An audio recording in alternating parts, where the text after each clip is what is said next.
Hello दोस्तों, आपका स्वागत है हमारे यूट्यूब चैनल पर। और आज हम आपके लिए लेके आए हैं एक बहुत ही अच्छा वीडियो। जैसा कि आपको सबको पता है कि ESIC स्टाफ नर्स की वैकेंसी आने वाली है, तो उसके लिए बहुत लोगों की क्वेरी है कि उसकी कैसा क्या सिलेबस होगा, क्या होगा, कि कैसा क्या पैटर्न रहने वाला है। तो उसके लिए मैं वीडियो पहले बना चुका हूं, जो आप मेरे वीडियो में जाकर देख सकते हैं। उसके बाद में और क्वेरीज आई और लोगों ने पूछा कि मतलब क्या उसका पैटर्न कैसे, का एग्ज़ाम के क्वेश्चन कैसे रहने वाले हैं। तो उसको बिहाफ में एक वीडियो बनाया है, जिसके अंदर हम आपके जो पहले वैकेंसी आई थी, आपको पता है 2019 में इसकी लास्ट वैकेंसी आई थी, तो उसका जो पेपर हुआ था 3 शिफ्ट में हुआ था। तो जो पहली शिफ्ट में जो इसका एग्ज़ाम हुआ था, उसके हम क्वेश्चन सोल्व करने वाले हैं। जितने क्वेश्चन इस वीडियो में सोल्व होंगे वो इसमें कर लेंगे, फिर नेक्स्ट वीडियो में बाकी के जो रिमेनिंग क्वेश्चन है वो भी सोल्व करेंगे। तो आइए हम देखते हैं। ये जो क्वेश्चन पेपर है ये आपका शिफ्ट फर्स्ट का है, जो हम डिस्कस करने वाले हैं। और उससे पहले मैं बता दूं कि हमारा टेलीग्राम ग्रुप है, जिसको आप ज्वाइन कर सकते हैं, जिसमें आपको सारी वीडियो की सारी इन्फॉर्मेशन वीडियो के थ्रू और नोटिफिकेशन के थ्रू आपको मिल जाएगी। और अगर आपने अभी तक हमारा चैनल सब्सक्राइब नहीं किया है तो चैनल को सब्सक्राइब कर लें। तो आइए हम आगे बढ़ते हैं। सबसे पहले अपना क्वेश्चन है, all the following are long bones except. All the following are, जो इसमें से सभी लॉन्ग बोन हैं, एक्सेप्ट दे रखा है। एक्सेप्ट मतलब एक के अलावा। तो femur, option A femur, option B humerus, option C tibia, option D scapula. तो क्या होगा इसका राइट आंसर? अगर हम बात करें कि ये जो फीमर है आपकी लॉन्ग बोन है, ये भी आपकी लॉन्ग बोन है, ये भी आपकी लॉन्ग बोन है, ये आपकी लॉन्ग बोन नहीं है। तो right answer would be scapula. Scapula is the right answer. फिर नेक्स्ट हम चलते हैं नेक्स्ट क्वेश्चन की तरफ। The pacemaker of heart. Pacemaker of heart किसे कहते हैं? तो उससे पहले इसमें थोड़ा सा आपको कुछ समझा दूँ कि अपने हार्ट के पास में कंडक्शन सिस्टम होता है। कंडक्शन सिस्टम होता है जो कि आपका sympathetic and parasympathetic nervous system से कंट्रोल करता है, यानी ये ऑटोनोमिक नर्वस सिस्टम से कंट्रोल होता है। अगर ये जो कंडक्शन सिस्टम है वो आपके हार्ट को कंडक्ट करवाता ना, आपके हार्ट को चलाता है। आपका हार्ट का जो चलाने का एक तरीका होता है वो कंडक्शन सिस्टम के थ्रू होता है। जो कंडक्शन सिस्टम के पास पूरा कंट्रोल होता है वो आपके हार्ट को चलाता है। तो उसके लिए इसके पास में नोड्स होते हैं, जैसे SA node, AV node, bundle of His और पुरकिंजे फाइबर। तो जो एसए नोड है, अगर एसए नोड की बात करें, एसए नोड की फुल फॉर्म है साइनो एट्रियल नोड। तो ये जो एसए नोड है सिचुएटेड कहाँ रहते हैं? तो ये आपके आपके जो राइट एट्रियम है उसके अंदर सिचुएटेड रहते हैं। और जो आपके एसवीसी जहाँ पर आ रही है वहाँ पर ये सिचुएटेड रहते हैं। और जो एसए नोड है वो 60 से 100 आपकी इम्पल्स जनरेट करते हैं। इम्पल्स क्या करते हैं? 60 से 100 इम्पल्स जनरेट करते हैं। और ये इम्पल्स क्या करती है? आपके हार्ट को कॉन्ट्रैक्ट करवाती है। ये हार्ट का कॉन्ट्रैक्शन करवाती है। और वही कॉन्ट्रैक्शन क्या कहलाती है? बीट कहलाती है। यानी आपका हार्ट है वो 60 से 100 बार धड़कता है या फिर बीट्स करता है। तो ये आपकी नॉर्मल हार्ट रेट हो गई। क्या होगी? 60 से 100 आपकी नॉर्मल हार्ट रेट हो गई। उसके बाद में हम बात करें, एक होता है, दूसरा होता है एवी नोड। पहला हो गया एसए नोड, ये मेन इंपॉर्टेंट होता है, 60 से 100 इम्पल्स देता है, इसलिए इसको पेस मेकर बोलते हैं, क्योंकि इसका इंपॉर्टेंट जो एसए नोड ही होता है, मेन इंपॉर्टेंट नोड होता है वो एसए नोड ही होता है। फिर आता है एवी नोड। एवी नोड की बात करें तो आपका एवी नोड है वो 40 से 60 इम्पल्स जनरेट कर सकता है। 60 इम्पल्स जनरेट कर सकता है। अगर इसकी सिचुएटेड लोकेशन की बात करें तो जो आपका एट्रियल सेप्टम होता है, आपका एट्रियल सेप्टम होता है, वहाँ पर ये सिचुएटेड रहता है। फिर उसके बाद में बंडल ऑफ हीच की बात करें तो एवी नोड के बाद में बंडल ऑफ हीच आपका स्टार्ट होता है। इसको आप एवी बंडल भी बोल सकते हैं। ये आपका एवी नोड से पल्स लेता है और इम्पल्स लेता है, और ये आपका राइट और लेफ्ट दोनों वेंट्रिकल में इसकी ब्रांचेज होती है। फिर हम बोल सकते हैं कि जो आपका एवी नोड के बाद में जो बंडल ऑफ हीज है, बंडल ऑफ हीज उसकी 2 ब्रांच होती है। एक तो आपकी हो गई राइट, जो कि राइट एट्रियम में चल जाएगी, और एक हो गई लेफ्ट, जो कि आपका लेफ्ट वेंट्रिकल में चल जाएगी। सो दोनों वेंट्रिकल में जाएगी, एक राइट वेंट्रिकल में और एक लेफ्ट वेंट्रिकल में। उसके बाद में हम बात करते हैं पुरकिंजे फाइबर। जो पुरकिंजे फाइबर होती हैं वो आपका 20 से 40 इम्पल्स जनरेट कर सकते हैं, 20 से 40 इम्पल्स जनरेट कर सकते हैं, और ये last part of conduction system होता है। तो हमारा जो इसका आंसर होगा वो क्या होगा, पेस मेकर ऑफ हार्ट। ये अपने कंडक्शन सिस्टम आपने देखा। फिर हम बात करते हैं पेस मेकर ऑफ हार्ट, तो किसको बोलेंगे, एस ए नोड को। एस ए नोड को पेस मेकर ऑफ हार्ट बोला क्योंकि ये मेन इंपॉर्टेंट है जो आपकी 60 से 100 इम्पल्स जनरेट करता है। फिर उसके बाद नेक्स्ट क्वेश्चन देखते हैं, the endocrine gland present in the base of brain. कौन सी एंडोक्राइन ग्लैंड है जो आपकी बेस ऑफ द ब्रेन में प्रेजेंट रहती है। Option A thyroid, option B pituitary, option C pancreas, option D parathyroid. तो इसका राइट आंसर क्या होगा, थायराइड की बात करें तो ये कहाँ होती है, ये आपकी नेक में रहती है। और पिट्यूटरी की बात करें तो ये आपकी बेस ऑफ द ब्रेन में रहती है, बेस ऑफ ब्रेन में रहती है। और पेनक्रियाज की बात करें तो ये आपका एब्डोमिनल कैविटी का ऑर्गन है जिसमें आपकी 3 तरह की सेल्स पाई जाती हैं, एब्डोमेन में होता है। और ये पेनक्रियाज की पैराथायराइड की बात करें तो ये भी आपका नेक में रहता है। अब बेस ऑफ द ब्रेन अगर हम पिट्यूटरी की बात करें तो ये आपका कहाँ रहती है, एक आपकी जो स्फिनोइड बोन है, स्फिनोइड बोन उसके अंदर सिचुएटेड रहती है। और वहाँ एक फोसा होता है जिसको बोलते हैं हाइपोफिजियल फोसा। हाइपोफिजियल फोसा होता है जहाँ पर आपकी पिट्यूटरी ग्लैंड सिचुएटेड रहती है। उसके बाद में अगर हार्मोन की बात करें तो पिट्यूटरी ग्लैंड की दो डिवाइड कर रखा, 2 पार्ट में, एक तो एंटीरियर पिट्यूटरी और एक पोस्टीरियर पिट्यूटरी। तो जो पोस्टीरियर पिट्यूटरी वो आपका 2 हार्मोन रिलीज करती है, एक तो एडीएच जिसको आप वेसोप्रेशन भी बोल सकते हैं, जिसको आप क्या बोल सकते हैं, वेसोप्रेशन भी बोल सकते हैं। और एक आपका करती है ऑक्सीटोसिन, एक आपका करती है ऑक्सीटोसिन जिसको आप लव हार्मोन भी बोलते हो। उसके बाद में अगर एंटीरियर पिट्यूटरी की बात करें तो एंटीरियर पिट्यूटरी से आपका GH, TSH, ACTH, FSH, LH, MSH, ये सारे हार्मोन रिलीज होते हैं एंटीरियर पिट्यूटरी से। और पोस्टीरियर पिट्यूटरी से ये 2 हार्मोन रिलीज होते हैं। उसके बाद में अगर थायराइड की बात करें तो थायराइड से आपका नेक में सिचुएटेड रहती है थायराइड ग्लैंड। और उसमें हार्मोन की बात करें तो एक तो थायरोक्सिन और दूसरा कैल्सिटोनिन। जो कैल्सिटोनिन है वो आपके कैल्शियम के लेवल को कम करता है, किसमें, ब्लड के अंदर। ब्लड के अंदर कैल्शियम के लेवल को कम करेगा। एक इधर होता है पैराथायराइड, इसके हार्मोन को बोलते हैं पैराथ हार्मोन या फिर पीटीएच, इसको पैराथ हार्मोन बोलते हैं। और ये क्या करता है, आपके कैल्शियम के लेवल को बढ़ाता है और बोन से क्या करवाता है, बोन से रिसोर्प्शन करवाता है, बोन से रिसोर्प्शन करवाता है, यानी बोन से कम कर देगा। और फिर पेनक्रियाज की बात करें तो पेनक्रियाज के पास में 3 तरह की सेल होती हैं, एक अल्फा सेल, एक बीटा सेल और एक होती है डेल्टा सेल। तो जो अल्फा सेल है उससे ग्लूकागोन का रिलीज होता है, उससे ग्लूकागोन का रिलीज होता है। और बीटा सेल से इंसुलिन। और डेल्टा सेल की बात करें तो सोमेटोस्टेटिन, ये आपका हार्मोन रिलीज होता है। ये आपने जो सारे ऑप्शन की थी उसके बारे में आपने थोड़ा थोड़ा जाना है। फिर हम अगर आंसर की बात करें तो right answer will B pituitary. तो आपने पिट्यूटरी की एग्जैक्ट लोकेशन भी पता कर ली। फिर नेक्स्ट क्वेश्चन की तरफ चलते हैं। नेक्स्ट क्वेश्चन हमारा, the plasma protein that maintain oncotic pressure of blood. Oncotic pressure कौन सी प्लाज्मा प्रोटीन मेंटेन करती है। Option A globulin, option B fibrinogen, option C albumin, option D prothrombin. तो राइट आंसर क्या होगा, right answer will be albumin. जो albumin है वो आपका ऑनकोटिक प्रेशर मेंटेन करती है। फिर नेक्स्ट क्वेश्चन की तरफ चलते हैं। Bile is synthesise in the, bile का सिंथेसाइज कहाँ होता है। Option A liver, option B gall bladder, option C stomach, option D pancreas. तो सिंथेसाइज की बात करें तो आपका सिंथेसाइज कहाँ पे होगा, आपका लीवर में, लीवर में आपका सिंथेसाइज होगा। और अगर स्टोर की बात करें तो गॉल ब्लैडर में आपका स्टोर रहता है क्या, बाइल। बाइल की स्टोरेज की बात करेंगे तो कहाँ रहेगा, गॉल ब्लैडर में। स्टोमक का आपका फूड का स्टोरेज करवाता है, फूड का स्टोरेज करवाता है। और पेनक्रियाज से आपने अभी देखा कि क्या क्या 3 तरह की सेल्स होती हैं, क्या क्या रिलीज करवाती हैं। और पेनक्रियाटिक जूस भी निकलता है इसमें से। और जो सेल्स होती हैं उनका अलग अलग काम होता है। तो इसका right answer will be liver. और स्टोरेज कोई पूछे तो कहाँ पे रहता है, बाइल का स्टोरेज गॉल ब्लैडर। फिर हम नेक्स्ट क्वेश्चन की तरफ चलते हैं। Which of the following is a bleeding disorder. Which of the following is a bleeding disorder. Option A anaemia, option B leukaemia, option C haemophilia, option D ल्यूकोपनिया।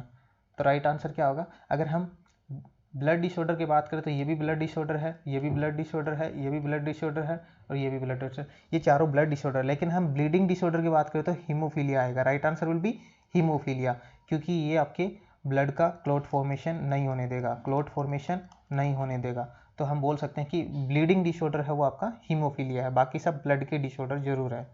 फिर next question की तरफ चलते हैं। Next question हमारा, a pregnant women visit a hospital with haemoglobin level less than 8 gram per DL just 7 day before delivery, the ideal treatment.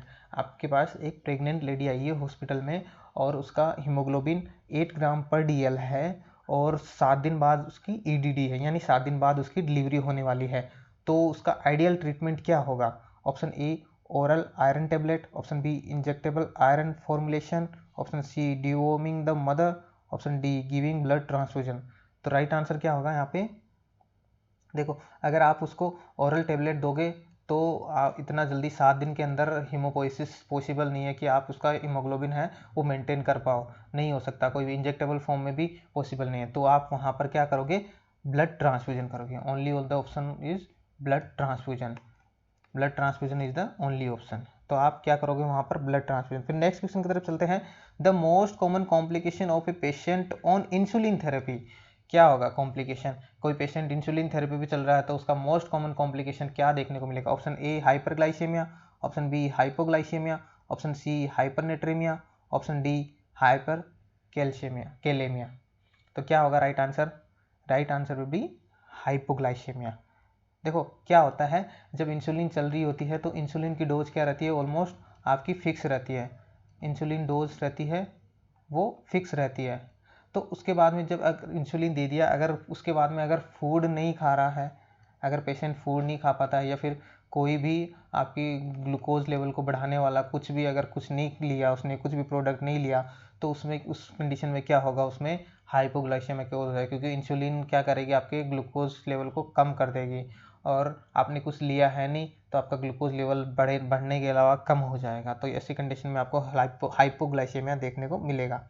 फिर next question की तरफ चलते हैं। कोल्ड शॉक, कोल्ड शॉक क्या होता है? कोल्ड शॉक की बात करें तो ऑप्शन ए है hypovolaemic shock, option B vasogenic shock, option C cardiogenic shock, option D obstructive shock. देखो कोल्ड शॉक जो हाइपोवोलिक, देखो इसका right answer will be hypovolaemic shock. कैसे होगा? देखो, क्योंकि हाइपोवोलेमिक क्या होता है?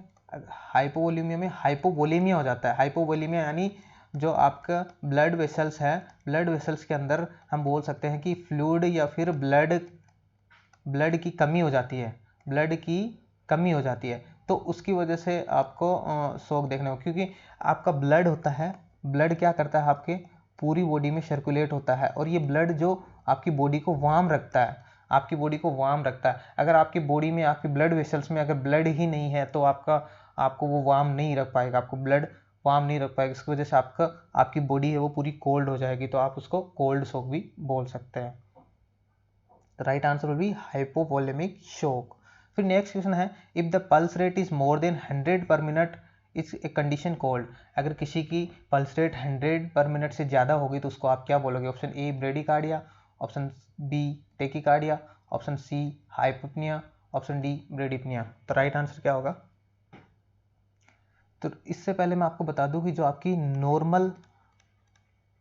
नॉर्मल आपकी हार्ट रेट है वो कितनी होती है? 60 से 100 होती है, 100 बीट्स पर मिनट, 100 बीट्स पर मिनट होती है। अगर ये 60 से कम हो जाए, अगर ये 60 से कम हो जाए तो आप उसको क्या बोलोगे? Bradycardia. अगर ये ही बीट्स आपकी 100 से ऊपर हो जाए तो उसको क्या बोलोगे आप? टेकी कार्डिया। अगर हम रेस्पिरेशन की बात करें तो रेस्पिरेशन आपका नॉर्मल कितना रहता है? नॉर्मल जो रेस्पिरेशन होता है वो 12 से 20 रहता है। अगर ये 12 से कम हो जाए तो उसको बोल दिया आपने ब्रेडिपनिया। अगर यही रेस्पिरेशन आपका 20 से ज़्यादा हो जाए तो आपने इसको बोल दिया टेकीपनिया, टेकीपनिया उसको बोल दोगे। तो इसका right answer will B tachycardia. तो आपने पूरा डिटेल से देखा अभी। फिर नेक्स्ट क्वेश्चन की तरफ चलते हैं। Among the following this is the only disease that has been eradicated। Option A cholera, option B chickenpox, option C smallpox, option D polio. तो इसका राइट आंसर की बात करें तो राइट आंसर भी स्मॉल पॉक्स। स्मॉल पॉक्स को India से eradicate कर दिया गया था 1979 में आपका इंडिया से इरेडिकेट कर दिया गया। पोलियो की बात करें तो पोलियो को भी आपको जो आपका फ्री पोलियो सर्टिफिकेट मिल चुका है, इंडिया को फ्री पोलियो सर्टिफिकेट मिल चुका है। और कब मिला था? 27 मार्च 2014 को आपको मिल चुका है। अब नेक्स्ट क्वेश्चन की तरफ चलते हैं।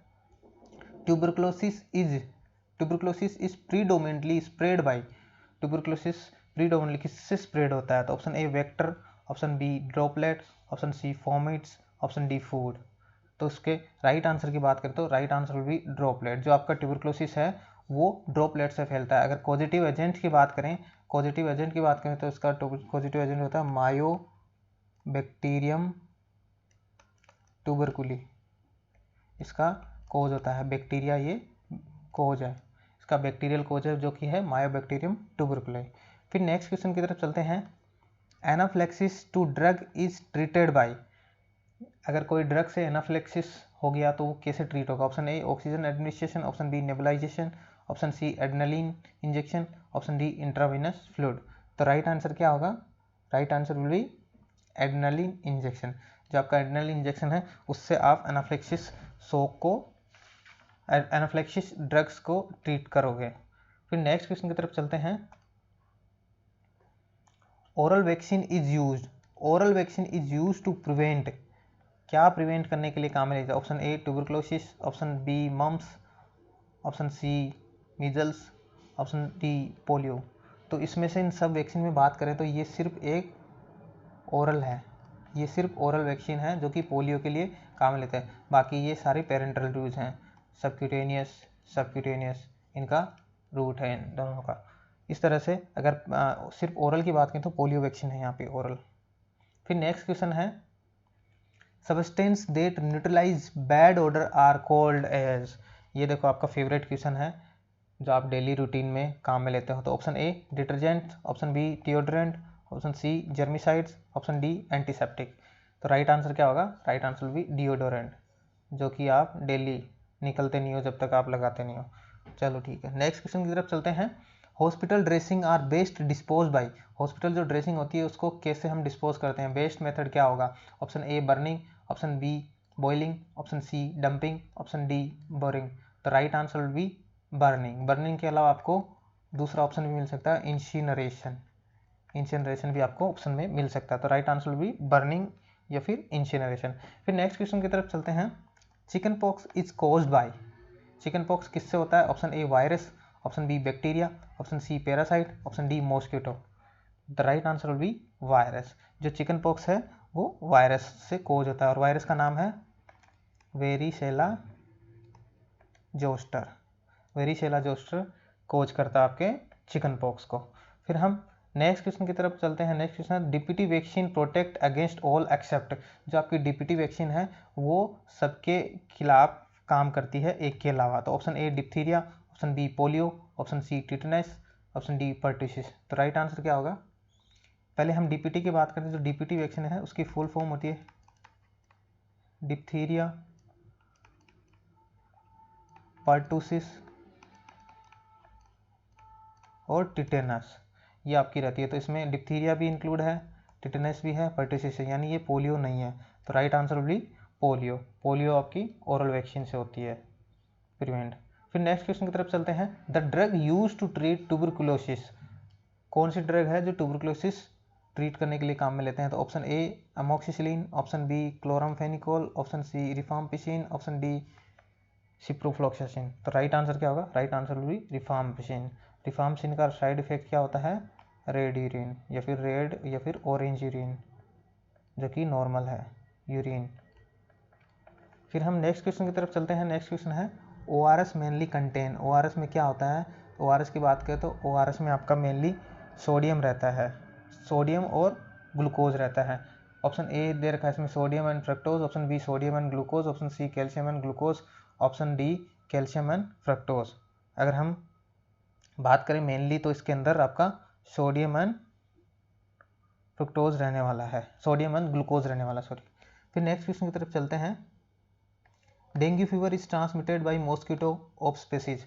डेंगू फीवर कौन से मॉस्किटो स्पीसीज से ट्रांसमिट होती है? तो option A Aedes, option B Anopheles, option C Culex, option D मॉनसोनिया।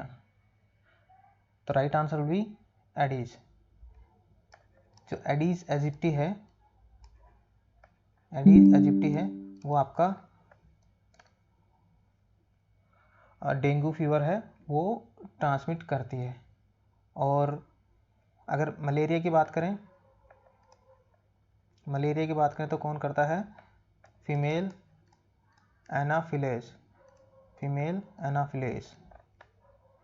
और जो आपकी कुलेक्स है वो क्या करती है? जापानीज एन्सेफलाइटिस कोज करती है।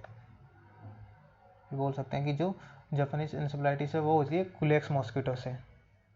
नेक्स्ट क्वेश्चन की तरफ चलते हैं। Hansen disease is the other name of, Hansen disease is the other name of. Option A malaria, option B cholera, option C tuberculosis, option D leprosy.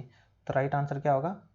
Leprosy. Leprosy को हम Hansen disease भी बोल सकते हैं। फिर नेक्स्ट क्वेश्चन है sexually transmitted disease include all except. Sexually transmitted disease कौन कौन सी हैं?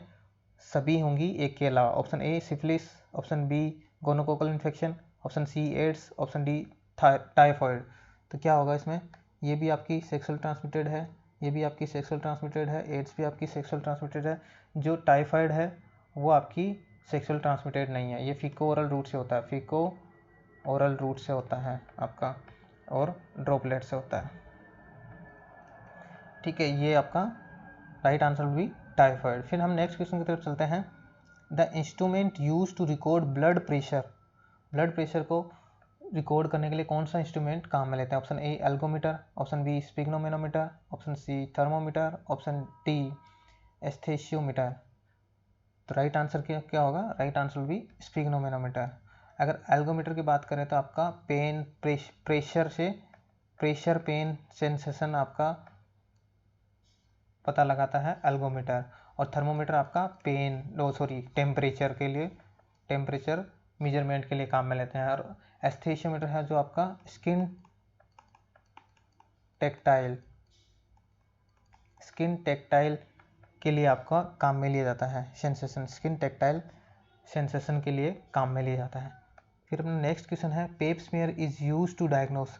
पेप स्मीयर किसके लिए काम में लिया जाता है, किसको डायग्नोस करने के लिए किया जाता है? तो option A cervical cancer, option B breast cancer, option C ovarian cancer, option D stomach cancer. तो राइट आंसर क्या होगा? Cervical cancer. ये अपना 25 क्वेश्चन खत्म। Thanks for watching. अगर आपने सब्सक्राइब नहीं किया तो सब्सक्राइब कर सकते हैं, और आपका कोई भी सजेशन हो तो आप कमेंट करके बता सकते हैं। और जो हमारा टेलीग्राम का लिंक आपके डिस्क्रिप्शन में दे रखा है, वहाँ से आप टेलीग्राम लिंक और टेलीग्राम ग्रुप भी ज्वाइन कर सकते हैं। Thank you for watching.